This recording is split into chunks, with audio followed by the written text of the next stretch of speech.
Jane Goodall and compression of morbidity. I want my life to end like Jane Goodall's did, and you probably want yours to end like hers did too.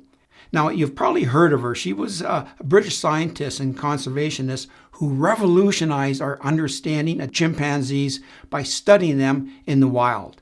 And she showed how they use tools and have complex emotions and even family bonds, something we thought only humans did. Compression of morbidity is something we all want, even if we don't know what those words mean. But once I tell you about Jane, you'll agree. Jane Goodall never really slowed down. She just changed pace. As a young woman, she traveled from England to Tanzania with little formal training, but a deep curiosity about animals. In 1960, she began studying chimpanzees, and what she discovered changed science forever. But what's even more remarkable is that it's not what she did, but how long she did it for. She was a prime example of compression of morbidity. Her lifestyle is a powerful example of this. Here's what those words mean. You live a long life with good health, independence, and having a purpose, and keeping illness and decline to a much shorter period at the end of your life. So you stay healthy and active right up until the end. You maximize the good years and minimize the bad years.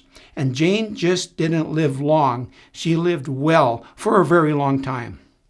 Well into her 70s, 80s, and even 90s, Jane continued traveling the world, speaking, educating, and inspiring others. She maintained a demanding schedule, often flying from country to country on short notice and giving talks and meeting with a lot of young people.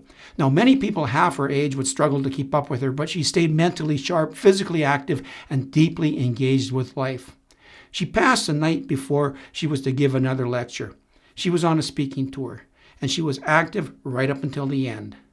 She gave us some important lessons, and she stayed curious. She kept moving, and she believed in something bigger than herself, and she never stopped contributing. Aging, in her case, wasn't about slowing down. It was about continuing forward with meaning, and that might be one of the most important examples of healthy aging we can share. Find your purpose and go for it. Just like Jane did. Well, maybe not to the extent that she did, but you can contribute in so many ways.